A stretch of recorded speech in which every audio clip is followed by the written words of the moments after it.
In today's lesson, you have you're lucky because it's a series of short passages with multiple choice answers, testing your reading comprehension and vocabulary. Not so much grammar tonight. And then we do have a nice list of vocabulary words and some etymology to review.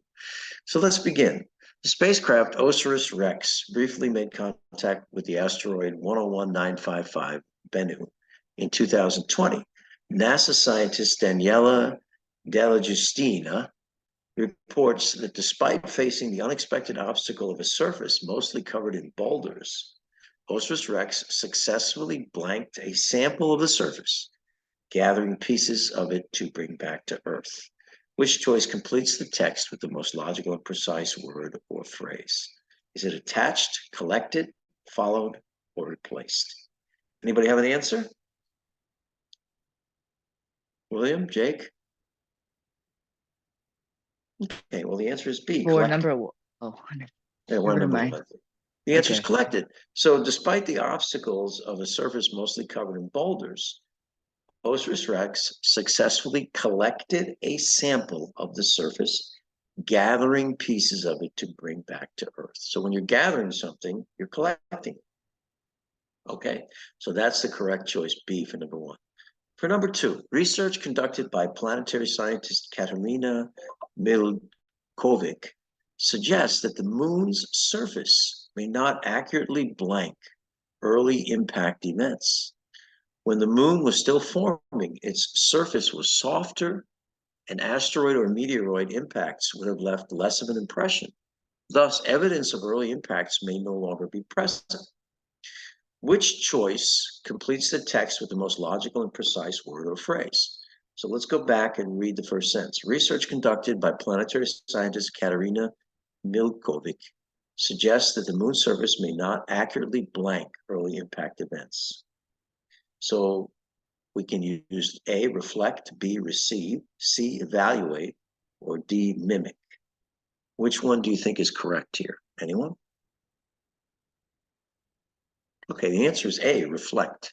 May not accurately reflect early impact events because early in the life of the moon was soft. It was soft like goo, like pudding. So impacts might not necessarily last. They might basically be absorbed and then round out so that you wouldn't see the craters that you see from the later impacts after the moon was hard. So reflect is the correct thing. You could also use the word record, might not accurately record early impact events. And reflect means show, essentially to show something, to reflect it. Okay. Number three, handedness, a preferential use of either the right or left hand, typically is easy to observe in humans. Because this trait is present but less blank in many other animals, animal behavior researchers often employ tasks specially designed to reveal individual animals' preferences for a certain hand or paw. Okay, because this trait is present but less obvious, less noticeable, less easy to see. So let's see what the choices are. A, recognizable. B, intriguing. C, significant.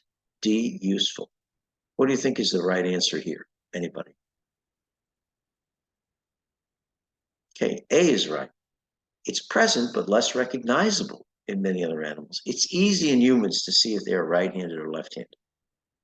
But in animals who also have right and left-handedness, it's harder to detect or recognize or notice or observe. So it's less recognizable. So the answer to 3 is A. Okay, 4. It is by no means blank to recognize the influence of Dutch painter Hieronymus Bosch on Ali Banisadr's paintings. Indeed, Banisadr himself cites Bosch as an inspiration. However, some scholars have suggested that the ancient Mesopotamian poem Epic of Gilgamesh may have had a far greater impact on Banisadr's work. So it is by no means blank to recognize the influence of Dutch painter Hieronymus Bosch on Ali Banisadr's paintings. Banisadr himself cites Bosch as an inspiration. So it's by no means inappropriate, by no means ridiculous, by no means absurd by no means incorrect. So let's see which word fits best here. Substantial, satisfying, unimportant, appropriate. Which do you think is the best word there? So C is the right answer, unimportant. It is by no means unimportant. So it means it is important. If it's by no means unimportant, that means it is important. So it is by no means unimportant to recognize the influence of the Dutch painter on Ali Banisadr's paintings, right? So he clearly had an influence on Banisadr's paintings. Banisadr said so himself, and we must acknowledge that. It's an important influence. So it's not unimportant. So the right answer is C to number 4, unimportant. Okay. Number 5, the following text is adapted from Susan Glaspell's 1912 short story, Out There. An elderly shop owner is looking at a picture that he recently acquired and hopes to sell. It did seem that the picture failed to fit in with the rest of the shop. A persuasive young fellow who claimed he was closing out his stock let the old man have it for what he called a song. It was only a little out-of-the-way store which subsisted chiefly on the framing of pictures. The old man looked around at his views of the city, his pictures of cats and dogs, his flaming bits of landscape. Don't belong in here, he fumed. And yet the old man was secretly proud of his acquisition. There was a hidden dignity in his scowling as he shuffled about, pondering the least ridiculous place for the picture. So this older guy acquires a new painting, and he's got a shop full of paintings, and he's looking around at all these paintings, and he sees paintings of cities, paintings of cats and dogs, paintings of landscapes, and apparently this particular painting doesn't fit in with all of those. So he says, "Don't belong here." He fumed. But on the other hand, he's secretly proud that he has this painting, and he's looking for a special place for it. So he has kind of negative feelings and positive feelings, right? So which choice best states the main purpose of the text? To reveal the shop owner's conflicted feelings about the new picture, to convey the shop owner's resentment of the person he got the new picture from, to describe the items that the shop owner most highly prizes, to explain differences between the new picture and other pictures in the shop. So which do you think is the right answer here? Anybody? Well, A, to reveal the shop owner's conflicted, contrasting feelings. He's like, well, this picture doesn't belong here. But on the other hand, he's very happy and proud to have the picture. So he has conflicting feelings or contrasting feelings. And so A is the best answer to that question. Okay, 6. The following text is from the 1923 poem Black Finger by Angelina Weld Grimke, a Black American writer. A cypress is a type of evergreen tree. Cypresses grow in Italy, in Tuscany. You see them everywhere. So whenever you see a Tuscan landscape, you'll see cypresses. I have just seen a most beautiful thing, slim and still, against a gold sky. A straight black cypress, sensitive, exquisite. A black finger pointing upwards. Why, beautiful still finger, are you black? And why are you pointing upwards? So she observes this cypress tree, describes it as a black finger pointing upwards, and then she asks the question, why are you black? And why are you pointing upwards? So which choice describes the overall structure of the text of the poem? The speaker assesses a natural phenomenon, then questions the accuracy of her assessment. No, she doesn't question herself. The speaker describes a distinctive sight in nature, then ponders what meaning to attribute to that sight. Why are you black? Why are you pointing upwards? What's the meaning of this vision of the cypress? So B is a good answer. C, the speaker presents an outdoor scene, then considers a human behavior occurring within that scene. Not true, there's no human behavior there. The speaker examines her surroundings, then speculates about their influence on her emotional state. No, she's not talking about her own emotional state. She's talking about the cypress tree. So the only right answer here is B. The speaker describes a distinctive site, straight black cypress, and then ponders the meaning to attribute to that site. Why, beautiful still figure, are you black? What does it mean? And why are you pointing? Okay, so the right answer to 6 is B. Let us move on. 7. The following text is from Walt Whitman's 1860 poem, Calamus 24. I hear it is charged against me that I seek to destroy institutions. But really I am neither for nor against institutions. What indeed have I in common with them, or what with the destruction of them?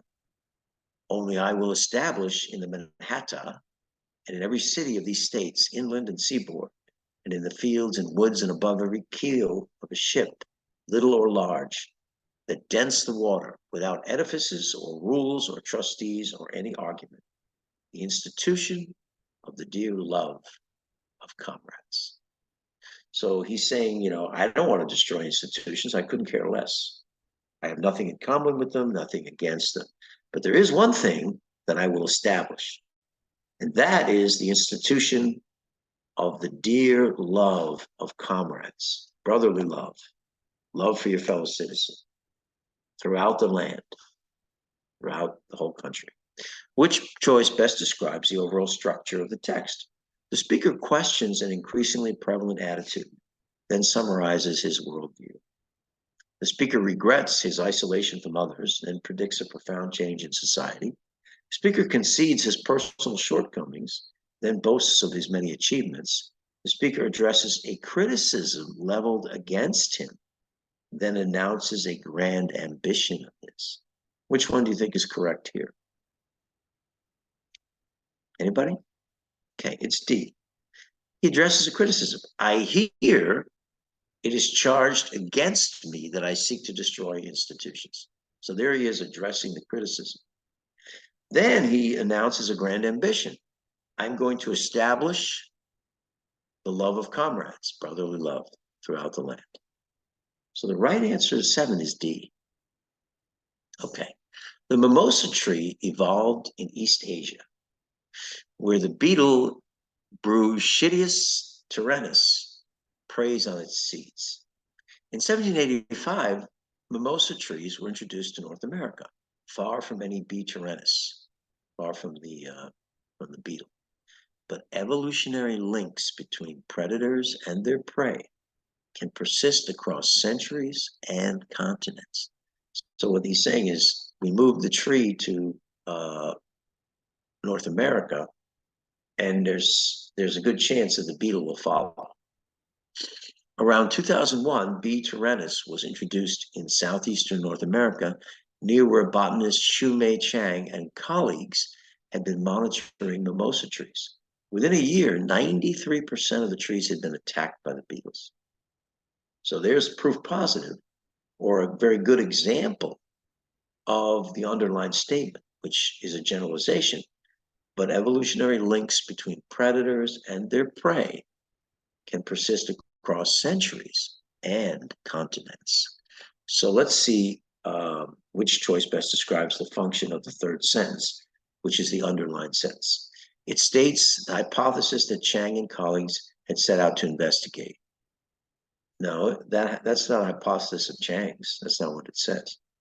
It presents a generalization that is exemplified by the discussion of the mimosa trees and B. tyrannus. Yes, generalization is evolutionary links between predators and prey tend to persist across geography and across time. That's the generalization. And then the example is the mimosa and the beetle. So B is a good answer. C, it offers an alternative explanation for the findings of Chang and colleague. No, the findings of Chang and colleague are consistent with the generalization. It provides context that clarifies why the species mentioned spread to new locations. It doesn't provide any of that. We don't know why it spread. Okay, mimosa came and then it was introduced. It doesn't explain what happened. So the only right answer here is B. It presents a generalization that is exemplified. An example is offered by the discussion of the mimosa tree and the beetle, the B. tyrannus beetle. Okay, number 9. Text 1. Conventional wisdom long held that human social systems evolved in stages, beginning with hunter-gatherers forming small bands of members with roughly equal status. The shift to agriculture about 12,000 years ago sparked population growth that led to the emergence of groups with hierarchical structures, associations of clans first, then chiefdoms, and finally bureaucratic states. So the idea here is that the earlier you go back in history, the less organized human society was. First, it was just bands of hunter-gatherers that were all of equal status. Then agriculture came and they had big population explosion, and we had hierarchical structures, meaning different levels of society, associations of clans, and then chiefdoms where there was a chief, and finally a bureaucratic state where the government takes over. Okay, text number 2. In a 2022 book, anthropologist David Graeber and archaeologist David Wengrow maintain that humans have always been socially flexible, alternately forming systems based on hierarchy and collective ones with decentralized leadership. The authors point to evidence that as far back as 50,000 years ago, some hunter-gatherers adjusted their social structures seasonally, at times dispersing in small groups, but also assembling into communities that included esteemed individuals.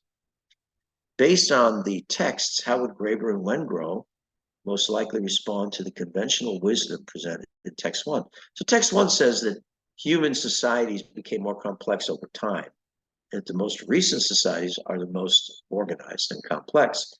But text 2 cites these two researchers that say, well, it was a lot more fluid than that. Sometimes way back, they were very organized societies with chiefs. And then they would break out into smaller groups and they would form again into larger groups. And it wasn't necessarily chronological. Okay. And so let's see what the text 2 people would say about text 1. By conceding the importance of hierarchical systems, but asserting the greater significance of decentralized collective societies. No, they're talking about timing, not about which type of society is more important. By disputing the idea that developments in social structures have followed a linear progression through distinct stages. There it is. So a linear progression through stages means chronological. The older stages were simpler, just hunter-gatherer bands. And then as society got more complicated, it basically evolved over time. And so the most recent societies were the most complex. But they're disputing that. So B is a good answer. C, by acknowledging that hierarchical roles likely weren't a part of social systems before the rise of agriculture. That's not what they said. They said they actually were, right? They said it was fluid. They would go back and forth even before agriculture. And D, by challenging the assumption that groupings of hunter-gatherers were among the earliest forms of social structure. They never challenged that. They just say that hunter-gatherers would go in small groups at certain times of the year, and then they would form larger societies with a chief, which were more organized. So the only right answer here is they're disputing the chronological or linear progression through stages of social structure. They're saying it wasn't linear, it was much more fluid back and forth. So B is the correct answer to that question, to 9. Okay, question 10. The following text is adapted from Frances Hodgson Burnett's 1911 novel, The Secret Garden. Mary, a young girl, recently found an overgrown, hidden garden. Mary was an odd, determined little person, and now she had something interesting to be determined about. She was very much absorbed indeed. She worked and dug and pulled up weeds steadily, only becoming more pleased with her work every hour instead of tiring of it. It seemed to her like a fascinating sort of play. So she was very entranced by this garden. Which choice best states the main idea of the text? Mary hides in the garden to avoid doing her chores. Clearly that's wrong. B, Mary is getting bored with pulling up so many weeds. No, she's having a great time. C, Mary is clearing out the garden to create a space to play. Doesn't say that. D, Mary feels very satisfied when she's taking care of the garden. That's it. She loves it. She's pleased with her work. Every hour she gets more pleased. So D is the correct answer to the main idea of that passage. Okay, question 11. The following text is from Ezra Pound's 1909 poem, Hymn 3, based on the work of Marcantonio Flaminio. As a fragile and lovely flower unfolds its gleaming foliage on the breast of the fostering earth, if the dew and the rain draw it forth, so doth my tender mind flourish, if it be fed with the sweet dew of the fostering spirit. Lacking this, it beginneth straightway to languish, even as a flower born upon dry earth, if the dew and the rain tend it not. So there's clearly a metaphorical comparison between a flower and a mind, a human mind. The flower will flourish if the dew and the rain nurture it.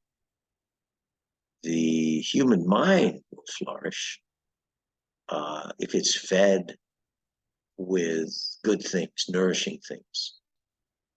And it will not flourish if it is not supported or nourished. Just the way a flower will not flourish if it's not supported or nourished. Okay, based on the text, in what way is the human mind like a flower?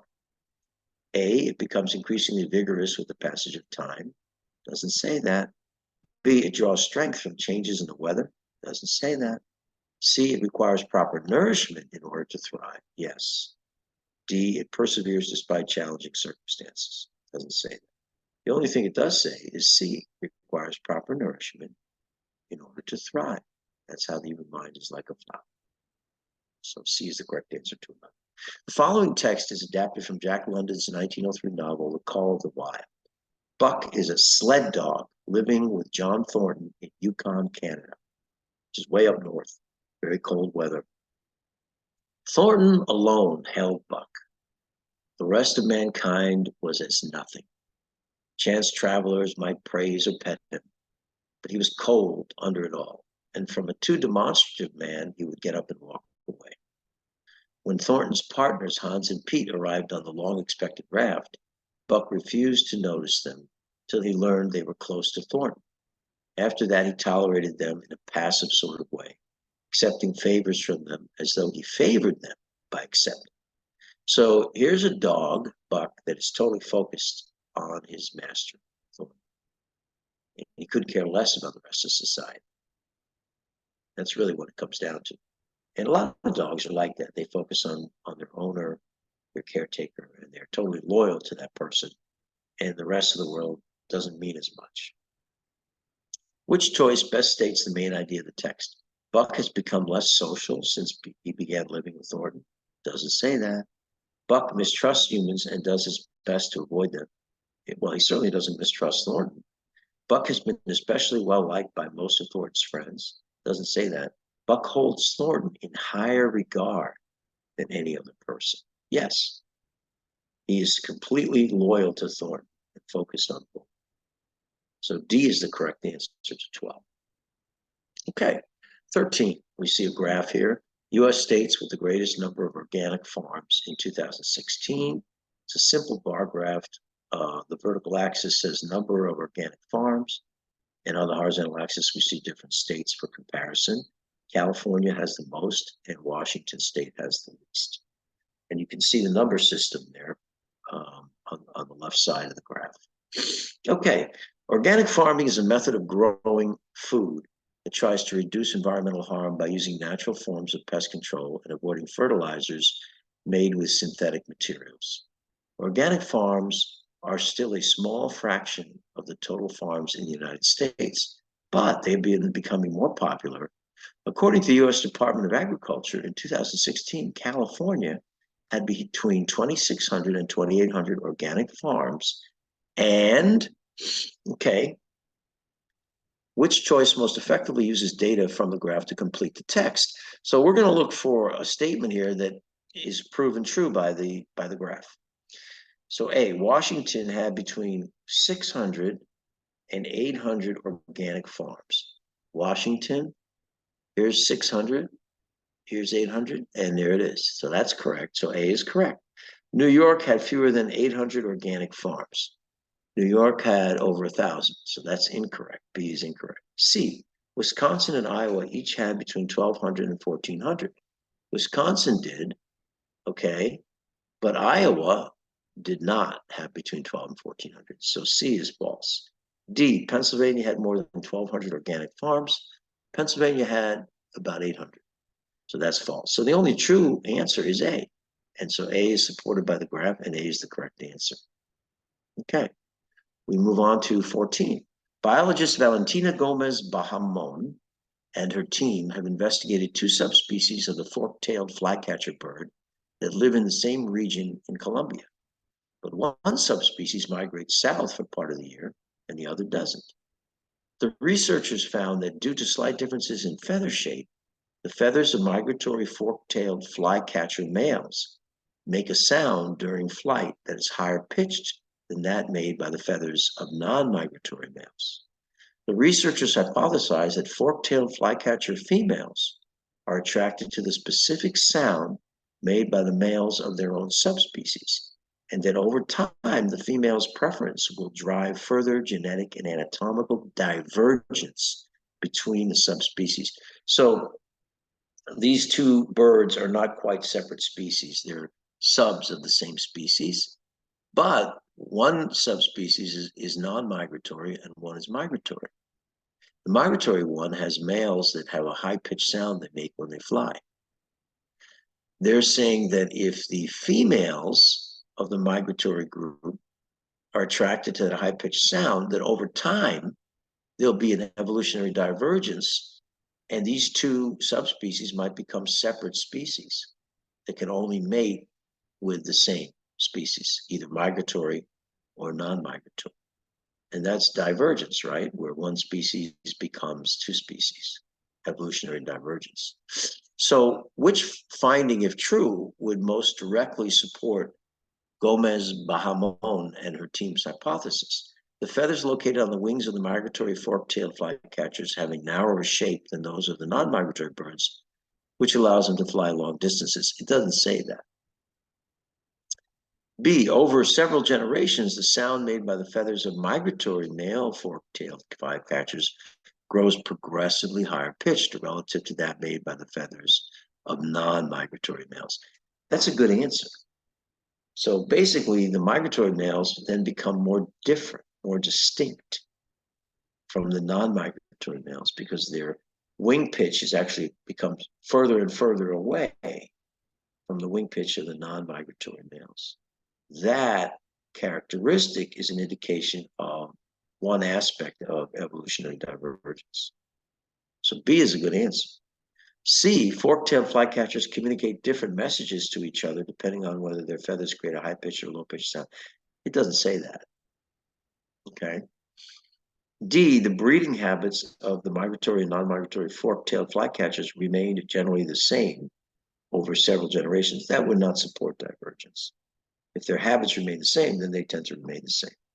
So the only statement here that really supports the concept of evolutionary divergence of these subspecies would be B, that the sound, the pitch of the migratory males becomes more and more different from the non-migratory males. Okay, so B is the right answer. We move on to 15. Ablation rates for 3 elements in cosmic dust by dust source. So the dust sources are SPC, AST, HTC, and OCC. And the elements are iron, potassium, and sodium. And they're saying that how much of these 3 elements get ablated or removed when they hit the atmosphere. Okay, so let's read the statement here. Earth's atmosphere is bombarded by cosmic dust originating from several sources. Short period comets, SPCs, there we go, SPC right there. Particles from the asteroid belt, ASTs, there they are. Halley-type comets, HTC, and Oort cloud comets, OCCs. Some of the dust material vaporizes in the atmosphere in a process called ablation, removal. Ablation is kind of removal. And the faster the particles move, the higher the rate of ablation. Well, that makes sense because the energy level is higher when it hits the atmospheric particles. There's friction, right? And that generates a lot of heat and energy. Astrophysicist Juan Diego Carrillo Sanchez led a team that calculated average ablation rates for elements in the dust, such as iron and potassium, and showed that material in slower moving SPC or AST dust had a lower rate of ablation than the same material in faster moving HTC or OCC dust. So the faster the movement of the dust, the greater the rate of ablation. Okay, it would be like if you were sanding a piece of wood, moving very slowly versus going back and forth very quickly. You're going to remove more of that wood, right? For example, whereas the average ablation rate for iron from AST dust is 28%. AST is slow, remember that? 28%, okay? These two are slow, these two are fast. Okay. It says, whereas the average ablation rate for iron from AST dust is 28%, the average rate for, okay, we got to keep it the same, right? We got to keep the element the same to make a comparison. We can't compare iron to sodium. That wouldn't make sense. So it's either got to be A or C. The average rate for iron from SPC dust, SPC is, let's see. The faster the particles move, the higher. So SPC and AST are lower rates. HTC and OCC are higher rates. So iron from SPC, which is a slower rate, is 20% ablation. Iron from HTC, which is a higher rate, is 90%. So that's consistent, right? So if you look at this sentence, it says here, ablation rate for iron from AST dust is 28%, but the average rate for HTC dust is 90%. So the higher the velocity, right, the greater the ablation. And you're comparing the same element, iron. So C is the correct answer. Okay, faster moving HTC dust, greater ablation of iron, versus slower moving AST dust, lower rate of ablation of iron. So C is the correct answer. Remember, you got to keep the elements the same when you're comparing ablation rates based on the speed of the dust. Okay? You can't have everything changing, otherwise you can't make a comparison. Here we go. Art collectives like the United States and Vietnam-based collective, the Propeller Group, or Cuba's Los Carpinteros, are groups of artists who agree to work together, perhaps for stylistic reasons or to advance certain shared political ideals or to help mitigate the cost of supplies and studio space. Regardless of the reasons, art collectives usually involve some collaboration among the artists. Based on a recent series of interviews with various art collectives, an arts journalist claims this could be difficult for artists who are often used to having sole control over their work. So these collectives require the artists to cooperate with each other and to make compromises and to work together and to relinquish some of their own control. And artists are used to having total control over their work, so it can be difficult. This is what the journalist says he found out. They don't play nice with each other, or it's difficult for them to play nice with each other because they like to be solo. So which quotation from the interview illustrates that idea? The first collective I joined included many amazingly talented artists, and we enjoyed each other's company, but because we had a hard time sharing credit and responsibility for our work, the collective didn't last. There it is. They had trouble sharing credit and responsibility. They like to be on their own. So A is a good choice to reflect that idea that they have trouble working together. B, we work together, but that doesn't mean that individual projects are equally the work of all of us. Many of our projects are primarily the responsibility of whoever originally proposed the work to the group. Well, that's a functional system in the group. It doesn't go to the heart of the issue, which is, do artists work well together? Or do they have trouble? C, having worked as a member of a collective for several years, it's sometimes hard to recall what it was like to work alone without the collective support. But that support encourages my individual expression rather than limits it. That's kind of the opposite of what the journalist said. So that's incorrect. Sometimes an artist from outside the collective will choose to collaborate with us on a project. But all of those projects fit within the larger themes of the work the collective does on its own. So that has nothing to do with the role of the individual artist within the collective and how difficult it is for him to adjust to sharing control over his art and responsibility and credit. So the best answer to support the quotation, the journalist's claims about the difficulty artists have working together is A. Okay, we had all these great talented artists, we liked each other's company, but we broke up because we couldn't do it together, couldn't share responsibility for our work and credit for our work. So we broke up. Well, there it is. That supports the journalist's contention. So A is the correct answer to that question. All right, moving on. Corn, marigold, broccoli. Effects of mycorrhizal fungi on 3 plant species. So here we go. We got the 3 plant species.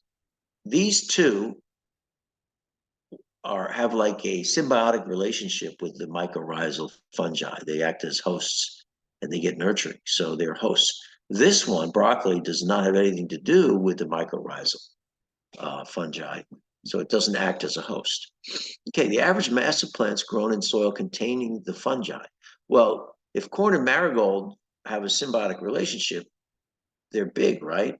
If you take away the fungi, you kill it, then these corn and marigold don't grow anywhere near as well because they have this dependency on the fungi to feed them. It's like a nourishing thing. It's a symbiotic thing. Broccoli, on the other hand, is smaller in the presence of the fungi because it doesn't have that relationship, but it doesn't shrink anywhere near as much. It's pretty close, right?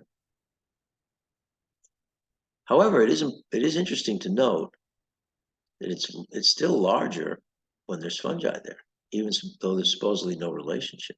It's still larger than without the fungi, which kind of raises a question. It's getting some benefit.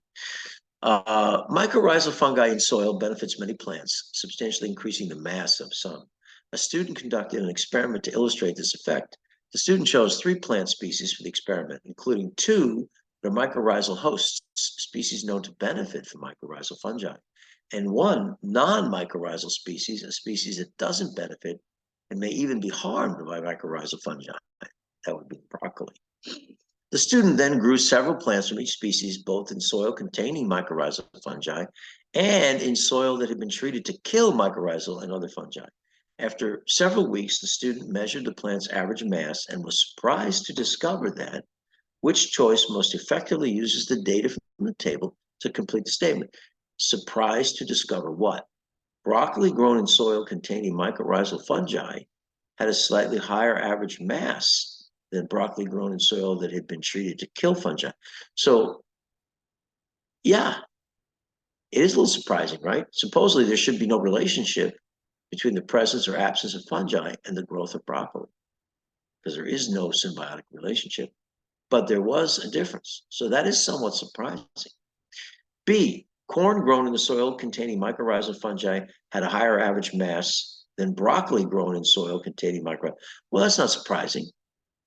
It didn't have a slightly higher mass, it had twice the mass. So clearly that statement is completely wrong. C, marigolds grown in soil containing mycorrhizal fungi had a much higher average mass than marigolds grown in soil that had been treated to kill fungi. Well, that makes sense because the marigold has this symbiotic relationship with the fungi. So it grows big when the fungi are there and not so big when they're gone. So that is consistent, right? It's not surprising. It's expected. D, corn had the highest average mass of all 3 species grown in soil that had been treated to kill fungi, while marigolds had the lowest. So corn did not. Actually, broccoli had the highest mass in the treated soil. So that's incorrect as well. So the only thing that would be surprising would be that broccoli was bigger when the fungi was present in the soil versus when it was absent. There should have been no difference. So I would say A is what's surprising. Okay, they were surprised to discover that there was a difference in broccoli with and without fungi. The rest of the statements are either untrue or they actually are not surprising based on the idea. Okay, so that was 15, 16, and 17. So we have completed the short answer period of our session. So we're going to stop sharing that. And what we are going to do now is, let me just make this small. I'm going to pull up the vocabulary list. And hopefully we can go over that. It's going to be great. Let me find it here. Here we go. Here's the vocabulary list. And I'll be sharing with you as soon as it comes up on my computer. So today we're going to be going over vocabulary and also discussing some etymology, the origin of certain words, which is quite interesting. And let's see. Okay, let's share screen. And here's our vocabulary. There we go. Ignore this.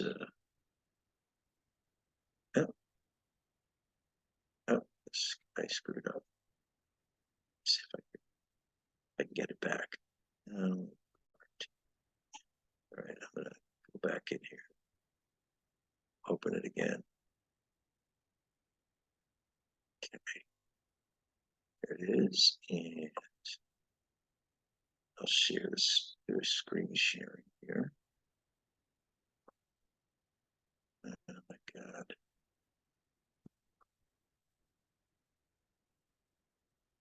I'm having trouble.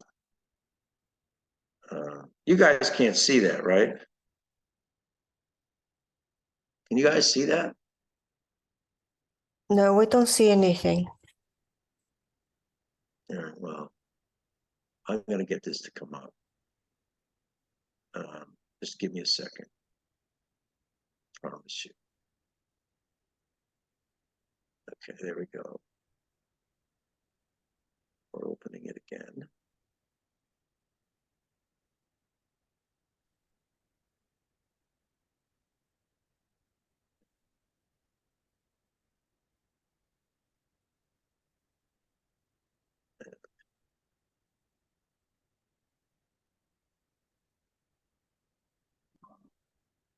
It just won't go away.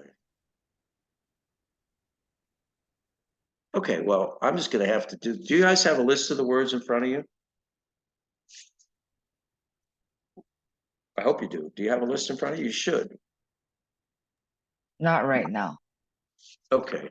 You do not have the list in front of See if I can you? Yeah. Can you do it, honey? yeah, let me pull up first.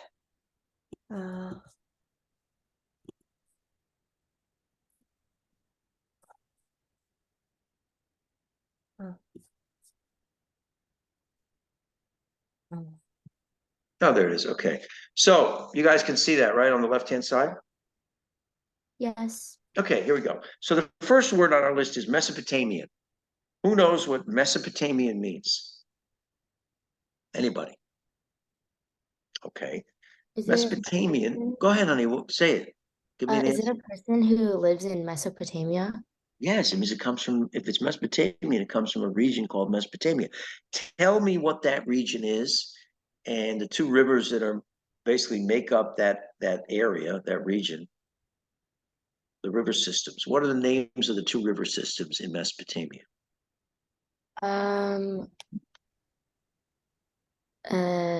Wait, give me a second. Sure, sure.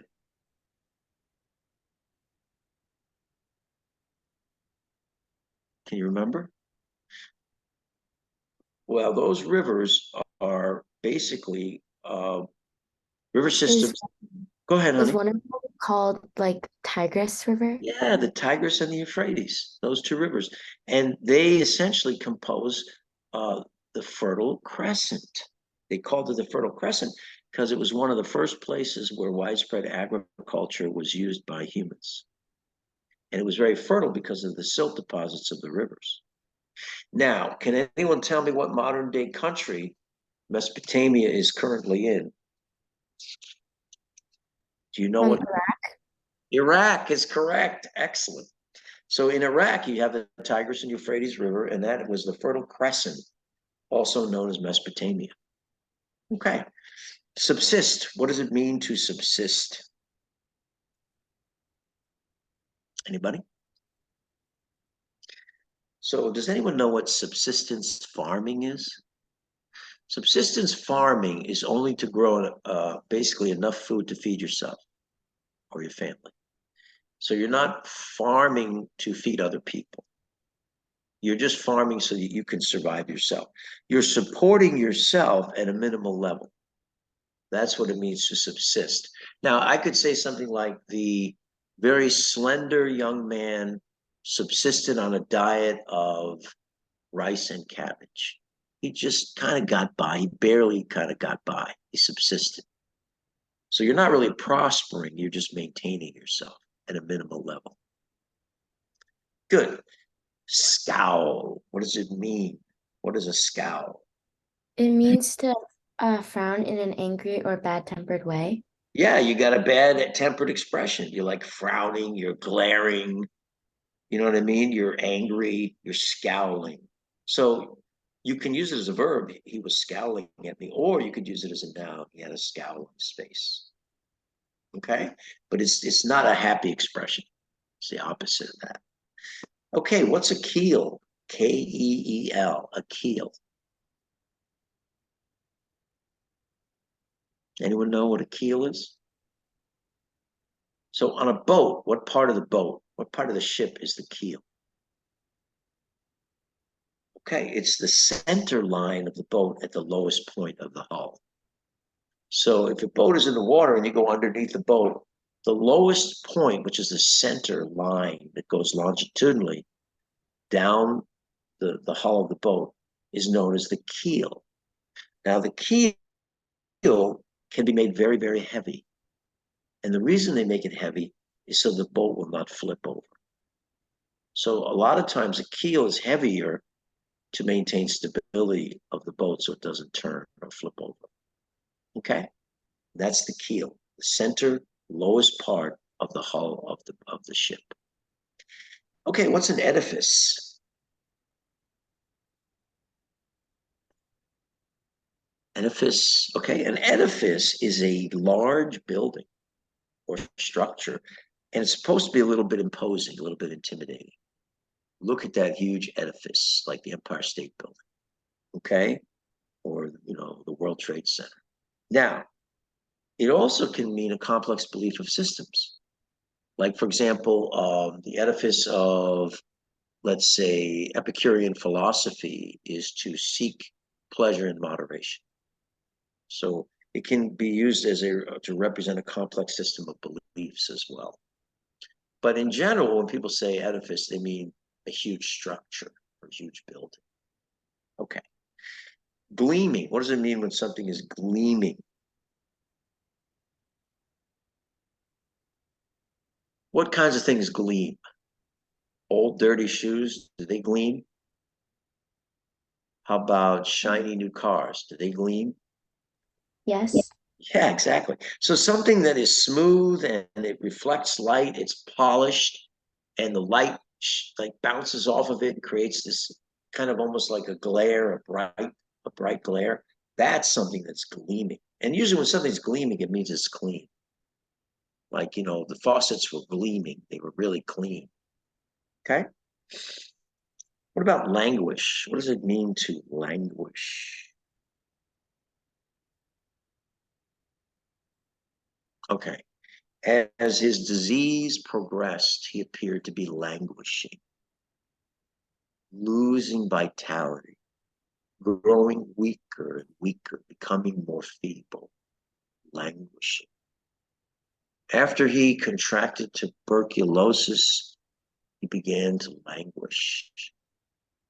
So it's not a good thing when you're languishing. Okay. Ablation. What is ablation? We talked a little bit about ablation earlier with the elements in the atmosphere. Can anyone give me a definition of ablation? It's used a lot in medicine. So ablation in medicine is the removal of a body or tissue, like removal of a part of an organ or a tissue. by surgical technique or by electrical cautery, burning, using ultrasound. There are numerous ways to do ablation, but you're essentially either destroying tissue or removing tissue in medicine. You're doing an ablation. Technically, ablation can occur when glaciers melt. It means they're kind of like losing material, or when rocks erode, or when any material, like a meteor coming through the atmosphere, through friction, loses its mass. Okay? So the ablation is the taking away from an object, from a body. Good. What about corpulence? What does corpulence mean? Is corpulence a good thing? Does anyone here want to be corpulent? No, you don't want to be corpulent. Corpulence is a state of being a fatty, being fat, being really obese. It's unhealthy, right? Corpulence is kind of an extreme. You're not just chubby. You're really, really, really fat. And it's not healthy to be corpulent. So corpulence describes somebody who's obese. Okay, good. What does it mean to covet? It's one of the, it's in one of the 10 Commandments from the Old Testament of the Bible. Thou shalt not covet thy neighbor's wife. It means to yearn for, to yearn to possess something. And it can also mean to, you know, have this yearning for the opposite sex, to covet. You can also covet wealth or possessions or power. You have a desire for it, a yearning for it. You're coveting it. Okay? So it's not a good thing to covet something that belongs to someone else. It usually means that you want it so much that you're willing to do something bad to get it. You're willing to break the rules. So it's not really a very good thing. Okay, now the two words that we're going to use for etymology, one of them is covet. This is kind of a cool etymology. It's from Latin. And I want you guys to write this down. Cupiditas. Cupid, C-U-P-I-D-I-T-A-S. Cupiditas is a Latin word for passionate desire. Cupiditas. And the verb to desire something in Latin is cupere, C-U-P-E-R-E, cupere, to desire something. So it can mean to desire a woman or a man, or to desire great wealth, or to desire power, or to desire fame and high position in society. So when you covet something, that word actually comes from the Latin cupere, to desire. And the spelling has changed. But can you name a Roman god associated with making people fall in love? Who's the Roman god that makes people fall in love? Anybody? He's usually depicted as a little boy, a chubby little boy. Cupid. That's correct. And he's got an arrow, bow and arrow, and he shoots people with the arrow, and that makes them fall in love with anybody that they see after they get hit with the arrow. Cupid is the son of Venus, who is the goddess of beauty. So love and beauty. Beauty is the mother and love is the son. But covet kind of is the dark side of that, right? Covet is not a good thing like romantic love. It's like desiring someone else's lover. Yet it comes from the same root as Cupid. And there is another word in English, modern English, which uses that root, cupere, actually uses the name of the god Cupid as its root. If anyone could tell me this word, I would be so impressed. What is the modern English word for greed? It starts with Cupid. Does anyone know this word? My dad used to use this word all the time, and I never knew what it meant. And I finally looked it up. The word is cupidity. If you say somebody is full of cupidity or showing their cupidity, it means they're showing their greed, their lust for something, and usually refers to money or wealth. So it would be cupidity, cupidity. That's a great SAT word, and it's a great word to use in conversation. And it's all based upon basically the structure of the Roman gods and the name of the god of love, which was Cupid, comes right from there. Okay, so covet and cupidity, two things that are not necessarily good. Although Cupid himself could be good, he could make people fall in love, and that was a good thing. But then there's kind of a dark side to love, which is being covetous or having cupidity. Okay, the next etymology word that we're going to look at is edifice. And that's an interesting word, really. It's based on aid and vice, okay? Break it in half. Aid comes from the Latin aedus, A-E-D-E-S, which means a temple, a sanctuary, a building with a hearth, meaning a place for fire. So something stable, a temple, a sanctuary, or a building with a hearth. So aedus is the beginning. And then face comes from facere, F-A-C-E-R-E in Latin, which means to make.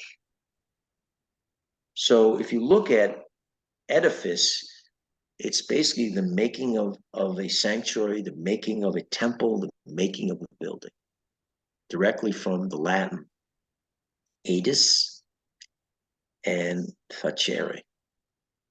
Okay, and that's what an edifice is. It's an imposing structure or a building. Now, can someone give me another word that uses edific but has a different ending and comes from basically the same roots? And what word would that be? So it starts with edific, forget the E, and there's a different ending. What word would that be in modern English? Anybody? So the word is edification. Edification. Edification is the instruction of a person for improvement, to build them up, to make them better. So John took an extra course in biochemistry to further his edification, his learning, his building up of his knowledge base. So it comes from the same root as edifice, but it means something very different. Okay, so you have edifice and you have edification. And then you have covet and you have cupidity. And both, all of these words come from Latin, combinations of Latin prefixes and Latin roots. Okay, so those are good words to know: covet, cupidity, edifice, and edification. Okay, guys, we're all through. Anyone have any questions? All right, I will see you next week. And remember, fall in love with words, because words are the best. And have a wonderful week.